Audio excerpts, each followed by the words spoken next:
Hello student.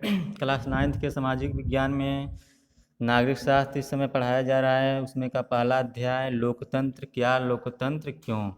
तो पिछले 2 video में मैंने आपको लोकतंत्र के बारे में बताया, लोकतंत्र की परिभाषा, लोकतंत्र की विशेषताओं के बारे में बताया और लोकतंत्र में कुछ जो अपवाद रहे हैं, या वो चीन के बारे में रहा हो या पाकिस्तान या अन्य देश फिजी, इन देशों में कुछ कमियां पाई गई जो कि अपने आप को लोकतंत्र देश कहते हैं, लेकिन कुछ कमियां विशेषताओं के आधार पर कुछ कमियां पाई गई। तो उस बारे में पिछले 2 वीडियो में पढ़ाया गया है, लोकतंत्र की परिभाषा, विशेषताएं और कुछ कमियां। अब जो आज का टॉपिक है तो उसमें आज हम पढ़ेंगे लोकतंत्र के खिलाफ तर्क, लोकतंत्र के पक्ष में तर्क और लोकतंत्र का बृहत्तर अर्थ। तो आज के वीडियो को स्टार्ट करते हैं पहले पॉइंट से, लोकतंत्र के खिलाफ तर्क। मतलब ये कि लोकतंत्र की जो विशेषताएं हैं, तो हर कोई भी ऐसी परिभाषा हो या कोई भी चीज़ हो तो उसमें अच्छाई भी होती है और कमियां भी होती हैं, यानी कि गुण भी होते हैं, दोष भी होते हैं। तो लोकतंत्र में क्या कमियां हैं, लोकतंत्र में क्या कमियां हैं, ये उसी के बारे में है कि लोकतंत्र के खिलाफ जो तर्क है, विभिन्न विद्वानों ने जो तर्क दिए हैं कि लोकतंत्र के खिलाफ, यानी कि लोकतंत्र में क्या कमियां हैं, उसके बारे में आज हम पढ़ेंगे। तो स्टार्ट करते हैं। देखिए,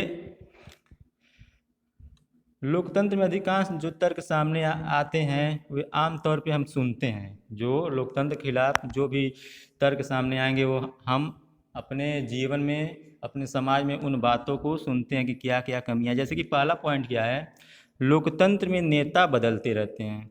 हम सभी को मालूम है कि लोकतंत्र में जब चुनाव होता है तो चुनाव होने के दौरान क्या होता है कि हम नेता को चुनते हैं, वोट देते हैं। इस बार नेता को वोट दिए, वो चुनाव जीता, अगर वो अच्छा काम किया तो अगले बार पुनः हम उसे वोट दे के जिताएंगे, लेकिन अगर वो अच्छा काम नहीं किया तो हम उसको वोट नहीं देंगे, हम दूसरे नेता को वोट देंगे तो वो जीत जाएगा। तो इससे क्या हुआ, लोकतंत्र में नेता बदलते रहते हैं, यानी कि एक ही नेता बार बार नहीं होगा।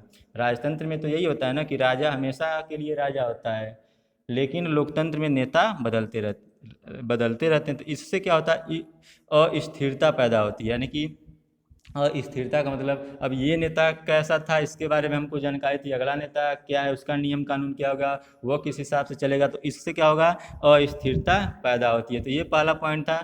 दूसरा पॉइंट क्या है कि लोकतंत्र का मतलब सिर्फ राजनीतिक लड़ाई और सत्ता का खेल है और यहाँ नैतिकता की कोई जगह नहीं होती। मतलब ये कि जब जहाँ पे लोकतंत्र होता है वहाँ पे लोग चुनाव जीतने के लिए, सत्ता में आने के लिए, चुनाव जीतने के लिए एक लड़ाई सी, मैदान में एक लड़ाई सी पैदा हो जाती है। मतलब कि चुनाव जीतने के लिए वो कोई भी काम करते हैं, किसी भी हद तक जाते हैं। तो यहाँ पे नैतिकता के स्थान पे क्या होता है, यहाँ पे नैतिकता के स्थान पे जो जगह होता है वो किसका हो जाता है, सिर्फ लड़ाई की, सत्ता की, खेल का।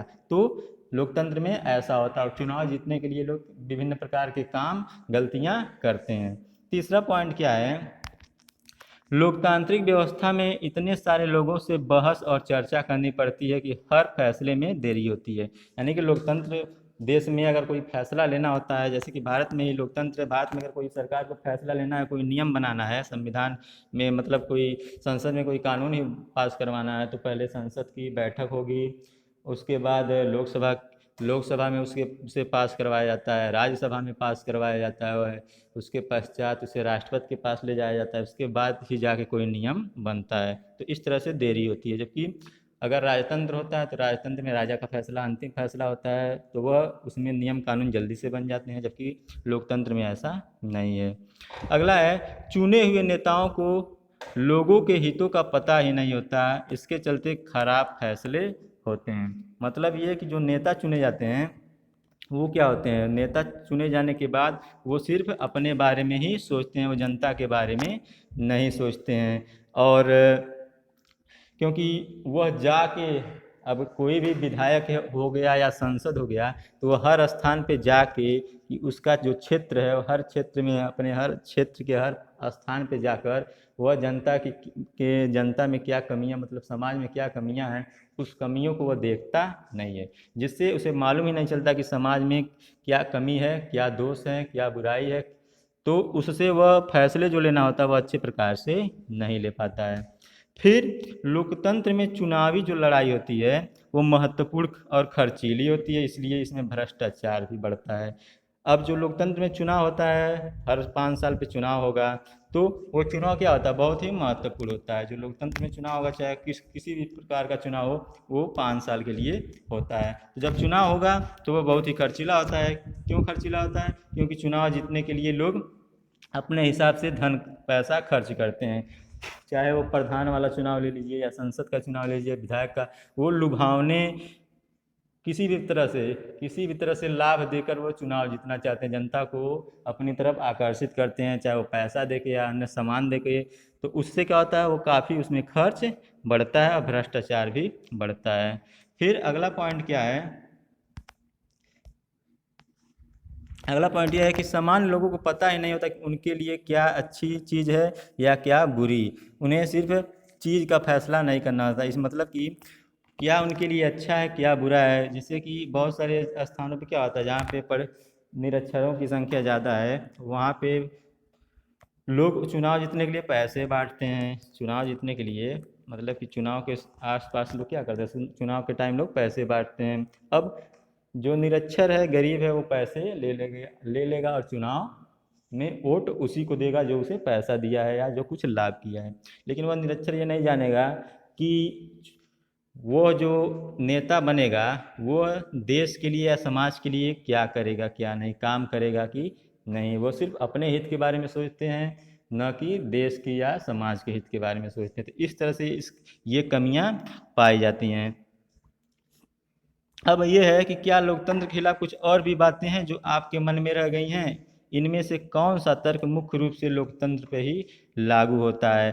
तो जो सरकार सत्ता का दुरुपयोग करने के मामले में ये लागू नहीं, जैसे कि जो सरकार है वो सत्ता का दुरुपयोग करती है, ये इसमें लागू नहीं है। मतलब ये कि सरकार सत्ता का जो सरकार का शासन है वो सत्ता का दुरुपयोग नहीं कर सकती, क्योंकि उसके लिए कोर्ट होता है। सरकार को भी रोकने के लिए, अगर सरकार कोई गलत काम कर रही है तो न्यायालय है, कोर्ट है, जो उसको गलत काम करने से रोक सकता है। तो निश्चित रूप से लोकतंत्र सभी समस्याओं को खत्म करने वाली जादू की छड़ी नहीं है। यानी ये नहीं है कि अगर किसी भी देश में लोकतंत्र है तो वह देश पूर्ण रूप से, कोई भी उस देश में समस्या नहीं है। समस्या उसके बावजूद है, लोकतंत्र है तब भी है, राजतंत्र है तब भी है। लेकिन हाँ ये है कि लोकतंत्र में कमियां कम पाई जाती हैं। देखिए लोकतंत्र में भी गरीबी होती है, ऐसा तो है नहीं कि लोकतंत्र में कोई गरीब नहीं है। जिन जिन देशों में लोकतंत्र वहाँ पे भी गरीब हैं, प्रजातंत्र है वहाँ पे भी, मतलब कि प्रजातंत्र या लोकतंत्र वहाँ पे भी गरीब हैं, राजतंत्र है वहाँ पे भी गरीब हैं। तो कमियां हर जगह पे होती हैं और इस बात की कोई गारंटी नहीं है कि सभी फैसले जो लिए जाते हैं लोकतंत्र में वो अच्छे ही हों या सही हों। वहाँ पे भी गलत फैसले होते हैं, लोकतंत्र वाले देश में भी फैसले गलत होते हैं, और अन्य जो शासन है प्रजातंत्र या तानाशाह वहाँ पे भी फैसले गलत होते हैं। तो और जो फैसले में देरी होती है वो लोकतंत्र में ही होती है। इसके अलावा क्या होता है, इन तर्कों से हम ये जान सकते हैं कि हम लोकतंत्र का जो रूप देखते हैं वो सरकार का आदर्श स्वरूप नहीं हो सकता है। लेकिन वास्तविक जीवन में हमारे सामने यह सवाल नहीं होता है। क्यों? क्योंकि यह सवाल यह होता है कि क्या हमारे पास सरकार के स्वरूपों के जो विकल्प उपलब्ध हैं उनमें लोकतंत्र किसी भी दूसरे से बेहतर है। मतलब ये कि हम लोकतंत्र में, मतलब कि हमारे देश में लोकतंत्र है तो क्या ऐसा कोई विकल्प है जो लोकतंत्र से बढ़िया हो। जैसे कि इस समय जो विश्व में जो शासन है वो दो तीन प्रकार की है। जैसे लोकतंत्र है, राजशाही शासन है, और साम्यवादी शासन है, और तानाशाह शासन है। तो इनमें से क्या बेहतर है, इनमें से क्या बेहतर है, वो क्या बेहतर है, लोकतंत्र ही बेहतर है। क्योंकि अन्य जो शासन है वो वहाँ पे ज़्यादा निरंकुशता से संबंधित शासन होता है, जबकि जो लोकतंत्र है यहाँ पे हर व्यक्ति को आज़ादी है, शोषण कोई नहीं कर सकता है, हर व्यक्ति को स्वतंत्रता का अधिकार दिया गया है, हर व्यक्ति को कुछ मूल अधिकार दिए गए हैं जो कि अन्य देशों में कमियाँ पाई जाती थी। इस प्रकार से हम कह सकते हैं कि लोकतंत्र इन सभी में से बेहतर है। तो ये था लोकतंत्र के खिलाफ तर्क। अब है लोकतंत्र के पक्ष में। लोकतंत्र के खिलाफ तो तर्क था, जो इसके बाद अब क्या है, लोकतंत्र के पक्ष में तर्क, यानी कि लोकतंत्र के पक्ष में अब तर्क हम पढ़ेंगे। तो इसका एक उदाहरण है चीन में। चीन का उदाहरण है कि चीन में क्या हुआ था 1958 से 61 के दौरान। चीन में 1958 से 61 के दौरान क्या हुआ था, एक भयानक अकाल पड़ा था, जो विश्व इतिहास का सबसे भयानक अकाल माना जाता है। 1958-61 में चीन में जो अकाल पड़ा वो विश्व का सबसे भयानक अकाल माना जाता है। इसमें करीब 3 करोड़ लोग भूख से मरे थे। कितने करोड़ लोग मरे थे? 3 करोड़ लोग भूख से मरे थे। तो उन दिनों भारत की आर्थिक स्थिति चीन से कोई अच्छी नहीं थी, यानी कि जो 1958-61 का समय है उस समय भारत की भी आज़ादी लगभग हुई थी 8-10 साल, और उसी समय के आसपास चीन भी आज़ाद हुआ था। तो दोनों की आर्थिक स्थिति एक बराबर थी। तो लेकिन भारत में चीन के समान अकाल और भुखमरी की स्थिति नहीं आई। चीन में भुखमरी और अकाल आया, लेकिन भारत में वैसा कुछ नहीं हुआ। इसका कारण क्या था? अर्थशास्त्रियों के अनुसार इसका कारण यह था कि दोनों देशों की जो सरकारी नीतियाँ थी उसमें अंतर था।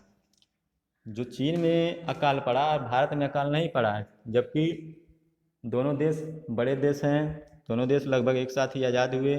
तो चीन में अकाल पड़ा लेकिन भारत में नहीं पड़ा। चीन में अकाल कब पड़ा? 1958 से 61 के बीच। तो भारत में क्यों नहीं पड़ा? तो अर्थशास्त्रियों का क्या मानना है? इसका मुख्य जो रीजन था वो क्या था? सरकारी नीति। इसका मुख्य रीजन क्या था? सरकारी नीति। भारत में जो लोकतांत्रिक व्यवस्था होने के कारण क्या हुआ, भारत में लोकतांत्रिक व्यवस्था होने के कारण भारत सरकार ने खाद्य सुरक्षा के मामले में जिस तरह से काम किया वैसा करने की ज़रूरत चीनी सरकार ने महसूस नहीं की। जैसे मतलब भारत ने क्या किया था, भारत ने खाद्य सुरक्षा बनाया, मतलब कि खाद्य सुरक्षा का मतलब क्या होता है कि भविष्य को देखते हुए खाद्य, यानी कि जो खाद्य सामग्री होते हैं, खाद्य पदार्थ होते हैं, उसको सरकार क्या करती है? उसको सरकार भविष्य के लिए सुरक्षित रखती है, उसका भंडारण करती है। यानी कि गांव देश के ही किसानों से खरीद के चावल, जैसे चावल हो गया, गेहूं हो गया या अन्य खाद्य पदार्थ हो गए, उसको जैसे इस समय होता है ना कि सरकार क्या करती है, गेहूं चावल खरीदती है और उसको उसका भंडारण करती है, यानी कि उसको सुरक्षित रखवा देती है भविष्य के लिए, कि अगर भविष्य में कभी भी सूखा पड़े या अन्य प्राकृतिक आपदाएं आए, बाढ़ आए, भूकंप आए, तो उस समय जब फसल बर्बाद हो जाती हैं तो वो सरकार क्या करती है, उस जो भंडारण की गई होती है फसलें, उसको फिर बांटती है, यानी कि वितरण करवाती है उन क्षेत्रों में जहाँ पे प्राकृतिक आपदा आई होती है। तो इसे कहते हैं खाद्य सुरक्षा। तो ये भारतीयों ने किया था, भारत सरकार ने ऐसा किया था।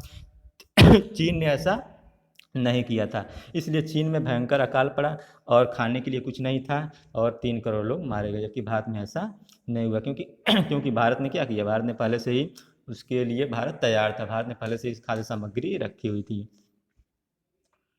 अगर चीन में बहुदलीय चुनावी व्यवस्था होती, यानी कि चीन में अगर बहुत सारे दलों के चुनाव होता तो उसमें क्या होता, विपक्षी दल होता। अगर चीन में, जैसे चीन में क्या होता, चीन में एक ही दल चुनाव लड़ता, वही जीतता, उसकी सरकार हमेशा बनती। लेकिन अगर चीन में बहुत दल होते, कई दल होते चुनाव लड़ते, तो उसमें भी कुछ विपक्षी दल होते। तो वे क्या करते, विपक्षी दल सरकार की आलोचना करते। स्वतंत्र मीडिया होती तो वे इतने सारे भूख से नहीं मरते, क्योंकि स्वतंत्र मीडिया होती वो सरकार की आलोचना करती, विपक्षी दल सरकार की आलोचना करती, तो सरकार जरूर कुछ कोई ना कोई कदम उठाती। लेकिन ये समस्याएं चीन में रही, जिसके कारण चीन के 3 करोड़ लोगों को मरना पड़ा।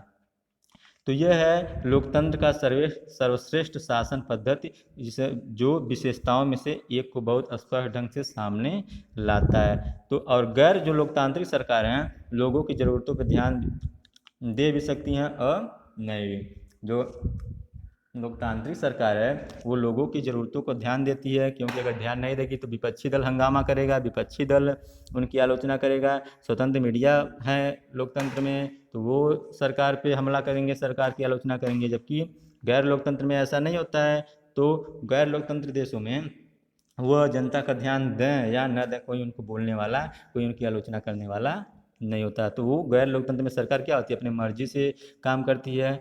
वो अगर शासक को कुछ करने की ज़रूरत नहीं लगती तो उनको लोगों की इच्छा के अनुरूप काम करने की ज़रूरत नहीं है। यानी अगर सरकार चाहती है तो वो काम करेगी, नहीं चाहती है तो लोगों के हित को ध्यान में नहीं रखेगी। वह उनकी मर्जी होती है, उनको कोई रोकने वाला या उनकी आलोचना करने वाला नहीं होता है। अब इसमें एक पॉइंट है कि लोकतांत्रिक शासन पद्धति दूसरों से बेहतर है क्योंकि यह शासन का अधिक जवाबदेही वाला स्वरूप है।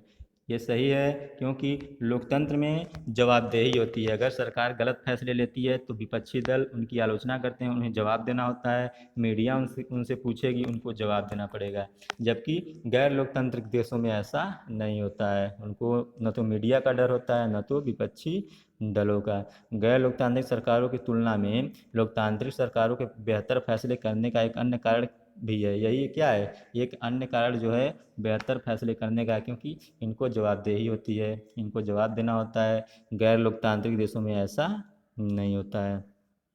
इसके अलावा लोकतांत्रिक जो फैसले होते हैं हरदम ज़्यादा लोग शामिल होते हैं। लोकतांत्रिक फैसलों में ज़्यादा लोग शामिल होते हैं, बैठकें होती हैं, हर मसले पे तर्क वितर्क होता है, तो गलतियों की गुंजाइश कम होती हैं। इनमें से कुछ ज़्यादा समय ज़रूर लगता है, इसमें ज़्यादा समय लगता है ज़रूर, लेकिन क्योंकि बैठकें होती हैं और काफ़ी चर्चाएं होने के बाद ही इसमें फैसले लिया जाता है, इसलिए इसमें बेहतर निर्णय की संभावना होती है। जबकि गैर लोकतांत्रिक देशों में ऐसा नहीं होता है। इस प्रकार हम कह सकते हैं कि बेहतर निर्णय लेने की संभावना ये जो होते हैं ये लोकतंत्र में ऐसा होता है। लोकतंत्र में मतभेदों और टकराव को संभालने का तरीका उपलब्ध कराता है। लोकतंत्र क्या होता है, जो लोकतंत्र के पक्ष में हम तर्क पढ़ रहे हैं उसमें एक पॉइंट है कि लोकतंत्र मतभेदों और टकरावों को संभालने का तरीका उपलब्ध कराता है। जैसे कि किसी भी समाज में लोगों के हितों और विचारों में अंतर होगा, तो भारत की तरह भारी सामाजिक विविधता वाले देश में इस तरह का अंतर और भी ज़्यादा होता है। अलग अलग इलाकों में क्या होगा, अलग अलग समूह में लोग रहते हैं। जैसे हम सभी जानते हैं कि भारत क्या है, भारत एक विभिन्नताओं वाला देश है, भौगोलिक विभिन्नताओं वाला देश है। यहाँ पे भाषाएं अलग है, बोलियां अलग है, धार्मिक मान्यताएं अलग है, जातियां अलग हैं, तो हर प्रकार से अलग अलग यहाँ पे समूह, हर चीज़ में अंतर पाया जाता है, तो उससे टकराव होने की संभावना होती है। तो ऐसे में कैसे टकराव को सुलझाया जाता है, इसे ताकत के बल पर सुलझाया जा सकता है। जिस समूह के पास ज़्यादा ताकत होगी वह दूसरे को दबा देगा और कमज़ोर समूह को इसे मानना होगा, लेकिन इससे नाराज़गी और असंतोष पैदा होगा। मतलब कि जो जिसके पास ताकत ज़्यादा है वो कम ताकत वाले को तो पराजित कर देगा, उसे दबा देगा, लेकिन नाराज़गी को, असंतोष को ख़त्म नहीं कर पाएगा। तो ऐसी स्थिति में क्या होगा, ऐसी स्थिति में समूह ज़्यादा समय तक साथ नहीं रह सकते। लोकतंत्र इस समस्या का एकमात्र शांतिपूर्ण समाधान उपलब्ध कराता है, क्योंकि लोकतंत्र में कोई भी अस्थाई विजेता नहीं होता है। लोकतंत्र में कोई अस्थाई विजेता नहीं होता है, क्योंकि कोई जो आज जीता है बाद में हारेगा, जो आज नेता है बाद में वह जरूर, अगर वह अच्छा काम नहीं करेगा तो वह जरूर हारेगा, उसको जनता जिताएगी नहीं अगले चुनाव में। तो इस तरह से लोकतंत्र में कोई अस्थाई नहीं है, लगातार वह शासन नहीं कर सकता है। फिर एक पॉइंट है, लोकतंत्र नागरिकों का सम्मान बढ़ाता है। लोकतंत्र क्या करता है, नागरिकों का सम्मान बढ़ाता है, चाहे वो गरीब हो या अनपढ़ हो, वो सब क्या होता है, सबको एक ही दर्जा मिलता है। अमीर हो या गरीब हो या पढ़े लिखे हो या निरक्षर हो, सबको एक ही दर्जा मिलता है। लोग किसी शासन की प्रजा न होकर खुद अपने शासक हैं। यानी कि सभी लोग क्या हैं, अपने शासक हैं। सभी के पास सभी को एक बराबर अधिकार दिया गया हो, चाहे वो गरीब हो या धनी हो, अमीर हो या पढ़ा लिखा हो या अनपढ़ हो। इसके साथ साथ चाहे वो किसी भी धर्म का हो, किसी भी जात का हो, वह क्या होता है, वह सब अपने लिए जवाबदेही होता है। यानी कि वह अपने आप को खुद की उसकी जवाबदेही होती है। तो अगला पॉइंट क्या है इसमें, लोकतंत्र के पक्ष में तर्क में, कि लोकतांत्रिक व्यवस्था दूसरों से बेहतर है क्योंकि इसमें हमें अपनी गलती ठीक करने का अवसर भी मिलता है। जैसा कि हम पढ़ चुके हैं कि इसमें कोई गारंटी नहीं है कि लोकतंत्र में कोई गलती नहीं हो सकती। ऐसा नहीं है कि लोकतंत्र में कोई गलती ना हो, लोकतंत्र में भी गलती होगा, हर क्षेत्र में गलती होता है, हर शासन में गलती होता है। लेकिन किसी भी किस्म की सरकार इस बात की गारंटी नहीं दे सकती कि गलती नहीं होगा। हर कोई भी सरकार होगी तो लोकतंत्र में गलती जरूर होगा। तो गलती को पुनः हम क्या करें, कि लोकतंत्र में ऐसा होता है कि अगर कोई गलती करता है तो उस गलती को सुधारा भी जा सकता है, क्योंकि वह गलतियों को छुपा नहीं सकता है। इन गलतियों पर वह सार्वजनिक चर्चा की गुंजाइश लोकतंत्र में होती है, यानी कि गलती करता है तो वो सार्वजनिक चर्चा करेगा, उसमें सुधार करने की गुंजाइश होती है। इसका मतलब क्या है? इसका मतलब ये है कि शासक समूह अपना फैसला बदले या शासक समूह को ही बदला जा सकता है। तो अगर गलती होती है लोकतंत्र में तो या तो जनता क्या करेगी, या तो शासन गलती किया है वो अपने गलती को बदले, पुनः गलती को बदले सुधारे, या जनता क्या करेगी, जनता ही उस समूह को ही बदल देगी। जनता अगले चुनाव में उसको वोट नहीं देगी, वो खुद अपने अपने पद से हट जाएगा, तो सरकार गिर जाएगी। तो ऐसा होता है। तो गैर लोकतांत्रिक सरकारों में ऐसा नहीं होता है। लोकतंत्र में ऐसा होता है कि जनता उनके पद से हटा देगी अगर वो गलती करते हैं, जबकि गैर लोकतंत्र में ऐसा नहीं होगा, वह अपने पद पे बने रहेंगे।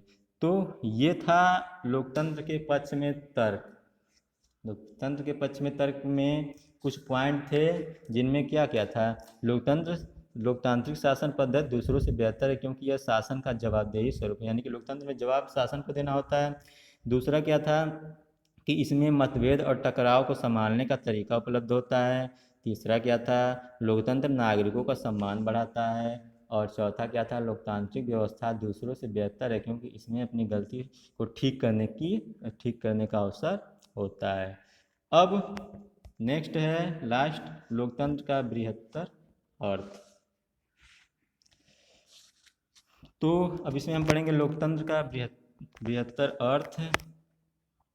देखिए, हम जिस देशों में लोकतंत्र होने की बात करते हैं, जिन देशों में, जैसे हम कहते हैं कि भारत लोकतांत्रिक देश है, तो इसके अलावा हम जिन देशों में जिन देशों को लोकतंत्र होने की बात करते हैं, वहाँ सभी लोग शासन नहीं चलाते। सभी लोगों सभी लोगों की जो तरफ से बहुमत को फैसला लेने का अधिकार होता है, वह बहुमत भी स्वयं शासन नहीं चलाता।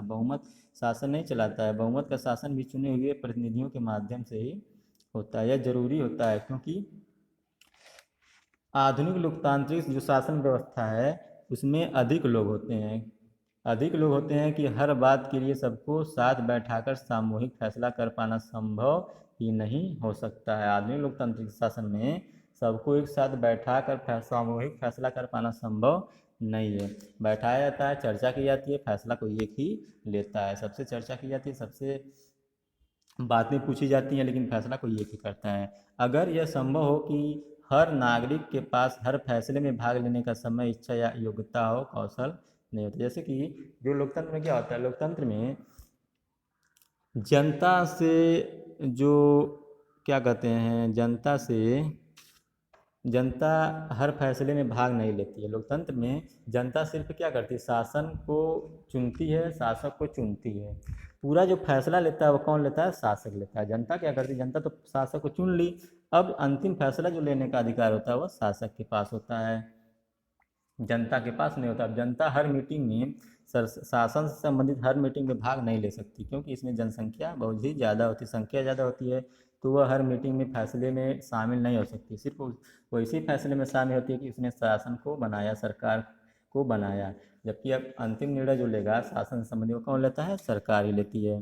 तो इससे हम लोकतंत्र की स्पष्ट लेकिन न्यूनतम जरूरी समझ मिलती है। इससे क्या स्पष्ट होता है, इससे स्पष्ट होता है कि लोकतांत्रिक और अलोकतांत्रिक सरकारों में अंतर करने में मदद मिलती है। लेकिन इससे हमें एक सामान्य लोकतंत्र और एक अच्छे लोकतंत्र के बीच अंतर करने की क्षमता नहीं मिल पाती कि जो अच्छा लोकतंत्र है और एक सामान्य लोकतंत्र में क्या अंतर है। इससे हम लोकतंत्र को सरकार से परे जाकर नहीं समझ सकते हैं। इसके लिए हमें उसके बृहत्तर अर्थ को समझना होगा। देखिए, जो लोकतंत्र शब्द इस तरह का प्रयोग फैसले लेने के लिए उसकी बुनियादी तरीकों को उजागर करता है। लोकतांत्रिक फैसले क्या होते हैं, लोकतांत्रिक फैसले का मतलब होता है कि उस फैसले से प्रभावित होने वाले सभी लोगों के साथ विचार विमर्श के बाद उसकी स्वीकृति से फैसले लेना, यानी जो बहुत शक्तिशाली न हो उसका भी किसी फैसले में उतना ही महत्व हो जितना कि किसी बहुत शक्तिशाली का। यानी कि जो लोकतंत्र का बृहत्तर अर्थ है, लोकतंत्र का जो बृहत्तर है, इसमें ये होना चाहिए कि हर फैसले में, किसी फैसले में सिर्फ जो शक्तिशाली व्यक्ति है उसका या जो सरकार है सिर्फ उसका ही उसमें वो ही सिर्फ शामिल न हो, जबकि जो कमज़ोर है वो भी उसमें शामिल होना चाहिए, उसका भी विचार विमर्श, उससे भी स्वीकृति, उसकी भी स्वीकृति होनी चाहिए। यह बात सरकार या परिवार पे भी लागू होता है। यह बात जो होता है कि हर बात जैसे कि जो नियम बनता है, कानून बनता है, वो फैसला तो सरकार लेती है, लेकिन उसमें उस फैसले में जनता का भी उसमें संबद्ध होना चाहिए, यानी कि जनता भी उसमें शामिल होनी चाहिए, चाहे वो सरकार हो या परिवार हो। या सरकार से संबंधित हम बात कर लें या परिवार से, जैसे परिवार में होता है ना कि परिवार में फैसला कौन लेता है, जो परिवार का मुखिया होता है। लेकिन ऐसा नहीं है कि मुखिया है तो वही फैसले लेगा। परिवार में अन्य जो लोग होते हैं सदस्य, उनका भी उसमें विचार विमर्श उनसे भी होना चाहिए, और उनका भी उसमें जो फैसला होता है उसमें उनका भी योगदान होना चाहिए, यानी कि उनकी भी हाँ या ना होनी चाहिए, ना कि सिर्फ उस परिवार के मुखिया को। इसी प्रकार से सरकार में भी यही होना चाहिए। तो कई बार हम लोकतंत्र शब्द का प्रयोग किसी मौजूदा सरकार के लिए नहीं करके कुछ आदर्शों के लिए करते हैं। इन्हें पाने का प्रयास सभी लोकतांत्रिक शासकों पर जरूर करना चाहिए। जैसे कि इस अगर देश में वास्तविक लोकतंत्र तभी आएगा जब किसी को भूखे पेट सोने की ज़रूरत नहीं रहेगी। देश में वास्तविक लोकतंत्र तभी आएगा जब देश में कोई भूखा न सोए। और लोकतंत्र में प्रत्येक नागरिक को फैसला लेने में समान भूमिका निभानी चाहिए। मतलब कि बृहत्तर जो अर्थ इसका है कि सभी को समान फैसले, मतलब कि फैसले में समान भूमिका सबकी होनी चाहिए, हर नागरिक की होनी चाहिए। इसके लिए वोट के समान अधिकार भर की जरूरत नहीं है। जैसे कि होता है ना कि देश में हर सबका वोट का मूल्य एक बराबर होता है, तो सिर्फ वही नहीं होना चाहिए, हर नागरिक को इसके लिए सूचना की समान उपलब्धता होनी चाहिए, बुनियादी शिक्षा होनी चाहिए, बुनियादी संसाधन और पक्की निष्ठा होनी चाहिए। उसके अलावा अगर हम इन आदर्श पैमाने के आधार पर आज की शासन व्यवस्थाओं को परखें तो लगेगा कि दुनिया में कहीं भी लोकतंत्र नहीं। अगर जितनी भी लोकतंत्र की विशेषताएं, हर पॉइंट को अगर हम गौर करें तो दुनिया में कहीं भी लोकतंत्र नहीं दिखाएगा। जरूर जो विशेषताएं हैं इसकी, जो लोकतंत्र की जो परिभाषा है, उसमें हर देश में कोई ना कोई कमी पाई जाएगी। कोई भी उन परिभाषाओं का कोई भी देश या उन विशेषताओं को पूर्ण रूप से पालन नहीं करता है। जरूर कोई ना कोई समस्या हर देश में मिलती है। हमें मौजूदा लोकतांत्रिक व्यवस्थाओं को परखने और उनकी कमजोरियों को पहचान करने में मदद मिलती है। इससे क्या होती है, जो इसकी परिभाषाएं हैं या जो इसकी विशेषताएं हैं, जो लोकतंत्र वास्तविक लोकतंत्र है, इससे हम हर देश की कमजोरियां क्या हैं और उसकी कमियां क्या हैं, हमें उसको जानने में मदद मिलती है। इससे हमें न्यूनतम या कामचलाऊ लोकतंत्र और अच्छे लोकतंत्र के बीच का अंतर समझने में मदद मिलती है। यानी कि अगर हम लोकतंत्र की परिभाषा, लोकतंत्र की बारे में हमको जानकारी है तो हमको मालूम है कि किस देश में अच्छा लोकतंत्र है, किस देश में बुरा लोकतंत्र है, कौन सा देश काम चलाओ लोकतंत्र पे आधारित है। तो ये था आज का अध्याय लोकतंत्र। तो लोकतंत्र का जो बृहत्तर अर्थ है वो क्या है कि लोकतंत्र में हर जो शासन का जो क्या कहते हैं फैसला होता है, उसमें हर नागरिक की भूमिका होनी चाहिए। तो लोकतंत्र का बृहत्तर अर्थ है उसमें शासन का जो फैसला होता है, शासन के फैसले में हर नागरिक की भूमिका होनी चाहिए। सिर्फ ऐसा नहीं कि उनको वोट का समान अधिकार दे दिया गया कि सबके वोट का मूल्य समान है, तो वो लोकतंत्र का बृहत्तर अर्थ हो गया। उनको हर नागरिक को समान शिक्षा की व्यवस्था होनी चाहिए, बुनियादी संसाधन और पक्की निष्ठा होनी चाहिए। तो ये था लोकतंत्र का बृहत्तर अर्थ। आई होप आपको समझ में आया होगा आज का लोकतंत्र के खिलाफ तर्क, लोकतंत्र के पक्ष में तर्क और लोकतंत्र का बृहत्तर अर्थ।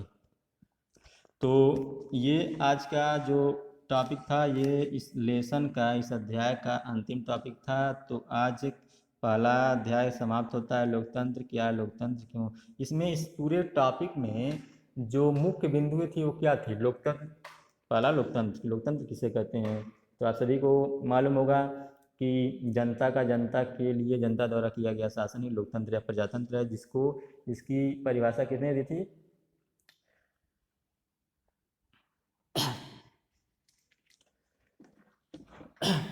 अब्राहम लिंकन ने। जिसकी परिभाषा किसने दी थी, अब्राहम लिंकन ने।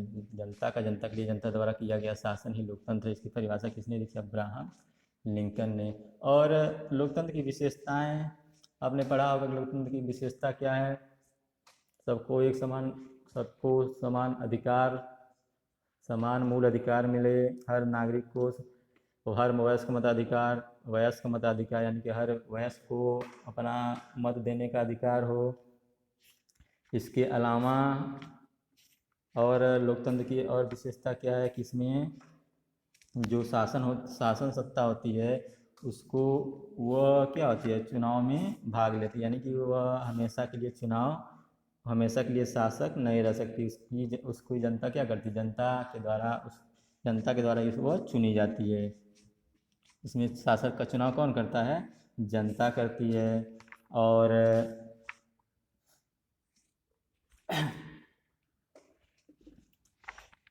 इसके अलावा क्या होता है, लोकतंत्र में अंतिम निर्णय लेने की शक्ति किसके पास होती है, लोगों के द्वारा चुने हुए प्रतिनिधियों के पास होती है। यानी कि जो लोग सरकार को चुनते हैं वही अंतिम निर्णय लेता है। लोकतंत्र सरकार का एक ऐसा रूप है जो शासक का चुनाव लोग करते हैं। तो ये था लोकतंत्र का विशेषता। लोकतंत्र के पक्ष में भी बहुत सारे तर्क रहे। जिनमें लोकतांत्रिक शासन पद्धति दूसरों से बेहतर है, और यह लोकतंत्र मतभेदों और टकरावों को संभालने का तरीका उपलब्ध कराता है। लोकतंत्र नागरिकों का सम्मान बढ़ाता है। इसी तरह से लोकतंत्र के विपक्ष में, यानी कि लोकतंत्र के खिलाफ भी कुछ तर्क थे, जैसे कि लोकतंत्र में नेता बदलते रहते हैं, और वहाँ पे क्या होता है, राजनीतिक लड़ाई, सत्ता का खेल होता है, और बहस और चर्चा करनी पड़ती है। लोकतांत्रिक व्यवस्था में सारे लोगों को बहस चर्चा करनी पड़ती है। नेताओं को अपने हितों का होता है, यानी कि वो अपने हितों के बारे में सोचते हैं, लोगों के हितों के बारे में नहीं सोचते हैं। और लोकतंत्र में चुनावी लड़ाई महत्वपूर्ण खर्चीली होती है। तो ये था लोकतंत्र के विपक्ष में तर्क। तो आई होप आपको ये अध्याय समझ में आया होगा। तो आज के लिए इतना ही, धन्यवाद।